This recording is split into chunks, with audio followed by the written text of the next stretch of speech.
दोस्तों, आज की कहानी एक ऐसी लड़की की ज़िंदगी पर आधारित है जिसके माँ बाप बचपन में ही गुजर जाते हैं और वो चाचा चाची के रहमो करम पर ज़िंदगी बसर करने पर मजबूर हो जाती है। लेकिन जो उसकी ज़िंदगी के साथ खिलवाड़ होता है उसे सुनते हुए भी रूह कांप उठती है। दोस्तों, आपसे रिक्वेस्ट है, कहानी पूरा सुनिएगा। बहुत ही ज़बरदस्त कहानी है। कभी सोचा भी नहीं था कि ज़िंदगी इतनी खूबसूरत हो सकती है। मैं बहुत नाजुक दिल लड़की हूँ। डरती थी ज़माने से, खासकर उस पल से जब मैं किसी की हमसफ़र बन जाऊंगी। वो कैसा होगा अगर वो गाली देने वाला हुआ, या वो रूखे मिजाज का हुआ, या हमारी सोच ना मिल सकी हो तो। मैं बहुत डरती थी ये बात सोच सोच कर। ये डर मुझे सपने ना देखने देता था। मेरे माँ बाप भी नहीं है। चाचा और चाची ने मुझे पाला है। मैंने अपने माँ पिताजी को नहीं देखा था। दादी ने बताया था कि मैं जब 1 साल की थी एक एक्सीडेंट में उनकी मृत्यु हो गई। मैं किसी तरह बच गई।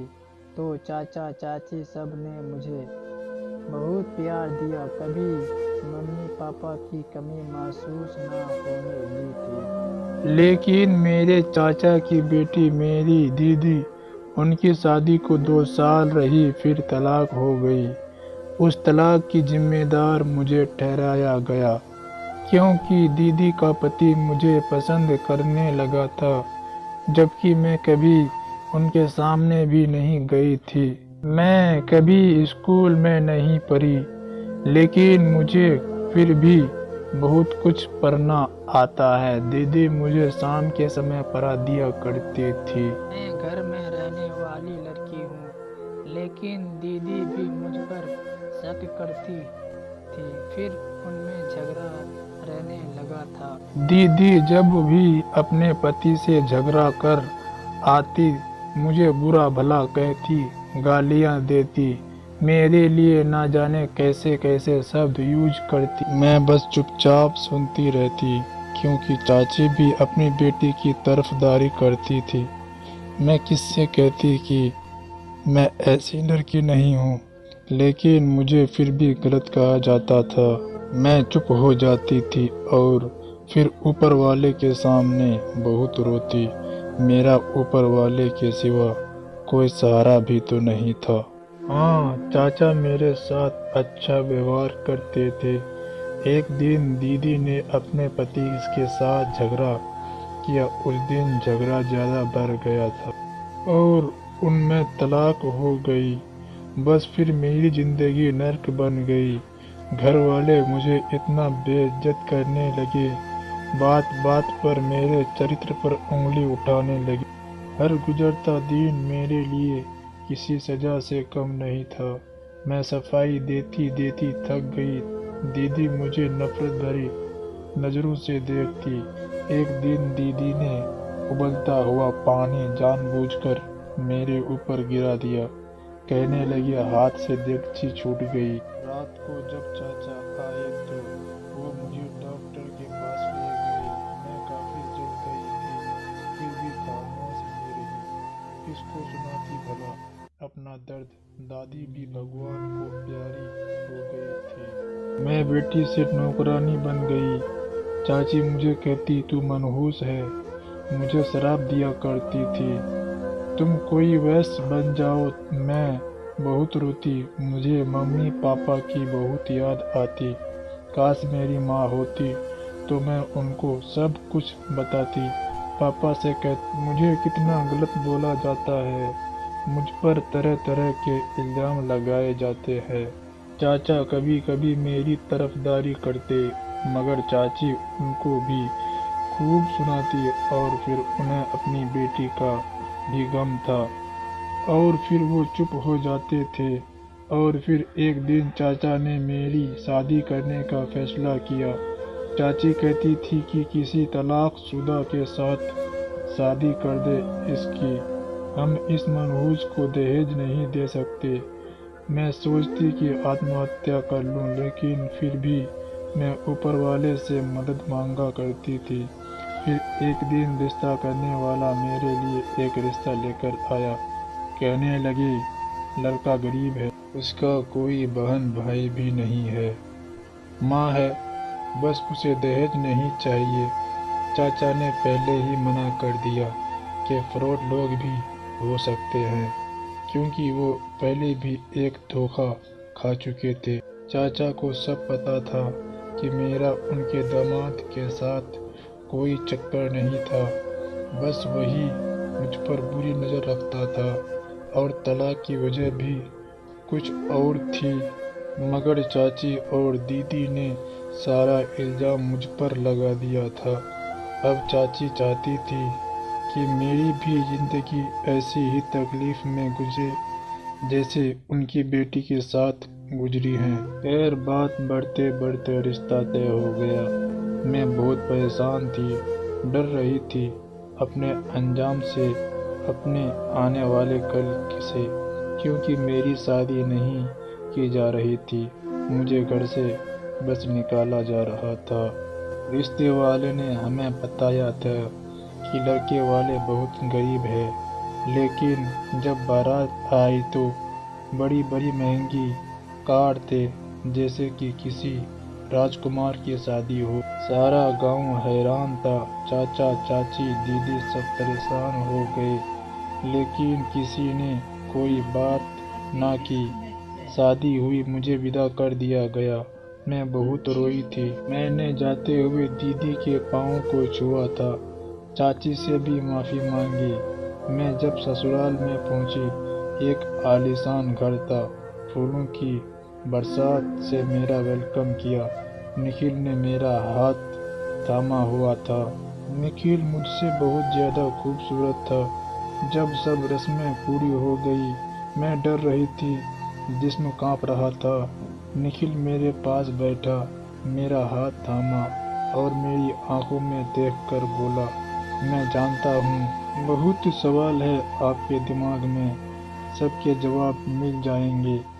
आपको समय के साथ साथ चलें, पहले ऊपर वाले से प्रार्थना करें कि हम दोनों को कभी जुदा ना करें। मुझे बहुत भूख लग रही थी, मुझसे भूख बर्दाश्त भी नहीं होती थी, लेकिन किसे कहती, मुझे भूख लगी है। भूख लगने से मेरा शुगर लेवल कम हो जाता था। मैंने डरते हुए कहा, क्या मुझे कुछ खाने को मिल सकता है? निखिल मुस्कुराने लगा, मेरे सर पर आहिस्ता से थप्पड़ मारा, प्यार से कहने लगे, चले आइए मेरे साथ। मुझे किचन में ले गए, फ्रिज से आइसक्रीम निकाली और मेरे हाथ में दी, फिर खुद किचन में चावल गर्म करने लगे। मैं बहुत सालों बाद आइसक्रीम खा रही थी, मेरी आंखों में आंसू थे, न जाने क्यों दिल घबरा रहा था। निखिल ने मेरे आंसू साफ किए और मुस्कुराते हुए कहने लगा, ये आंसू कैसे भला? मैं चुप थी, अपने हाथ से खाना खिलाने लगा। हम कमरे में आ गए, मेरा सर अपनी गोद में रखा और कहने लगे, मैंने आपको देखा था एक दिन, आप डॉक्टर के पास आई थी, आपकी हाथ काफ़ी जली हुई थी, आपके चाचा पास बैठे हुए थे, आप उनसे कह रही थी, चाचा बहुत परेशान है ना आप मेरी वजह से? आपके चाचा रोते हुए कह रहे थे, बेटा मैं बहुत मजबूर हूँ। मैं उस समय पास वाले बेड पर ही लेटा हुआ था, मैं भी उस दिन काफ़ी बीमार था। आपने चेहरा मेरी तरफ किया तो मेरा दिल आप पर फिदा हो गया। आपके चाचा किसी को अपने घर का एड्रेस दे रहे थे, बस फिर रिश्ते वाले को भेजकर सब कुछ आसान बनाया। निखिल की अपनी किराने की दुकान थी, ऊपर वाले ने उनका बहुत अच्छा काम चलाया हुआ था, अच्छा खास कमाते थे और वो मेरा बहुत ख्याल रखते। उनको देखकर मुझे ज़िंदगी से मोहब्बत होने लगी। मेरी हर छोटी सी छोटी ख्वाहिश मैं भी पूरी करते, जैसे मेरी दुनिया ही बदल गई हो। उनको कभी गुस्सा नहीं आता, हाँ बस कभी कभी नाराज हो जाते हैं बच्चों की तरह, फिर मेरे बगैर रह भी नहीं पाते। जब वो पहला बेबी आने वाला था, मुझे तो जैसे उन्होंने पलकों पर ही बैठा लिया था। खाना भी अपने हाथ से खिलाते थे मुझे, घर के काम करने के लिए नौकरानी थी। मैं कोई काम करने को कहती, मुझे डांटने लगते। निखिल ने मेरी ज़िंदगी में सुकून भर दिया था। मुझे महंगे महंगे होटल्स में डिनर के लिए भी लेकर जाते।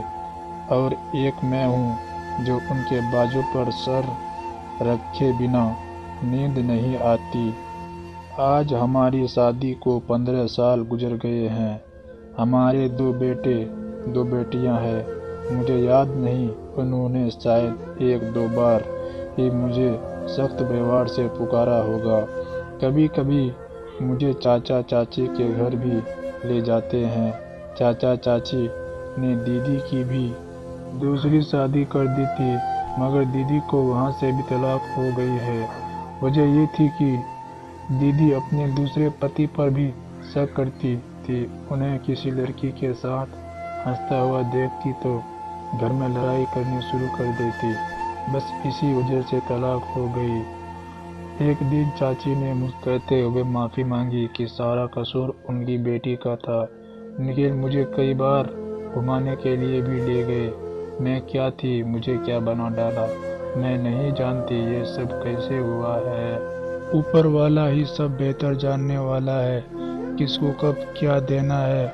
मुझे थोड़ी सी भी तकलीफ होती तो बच्चे की तरह तड़पने लगती है। कभी कभी उनकी आंखें नम हो जाती है। मर्द ऐसे भी होते हैं। उन मर्द को बताना जो अपनी पत्नी को गाली देते हैं, मारते हैं, बदनाम करते हैं। मेरे निखिल जैसा राजकुमार भी होते हैं। दोस्तों, ये थी हमारी आज की कहानी। आपका क्या कहना है इस कहानी के बारे में? कमेंट करके हमें ज़रूर बताएं। वीडियो को लाइक करके चैनल को सब्सक्राइब कर लीजिए। साथ में घंटी को दबाकर ऑल पर सेट कर लीजिए ताकि आने वाले वीडियो आपको तुरंत मिले। मुझे दीजिए अगली वीडियो की इजाज़त, तब तक के लिए धन्यवाद।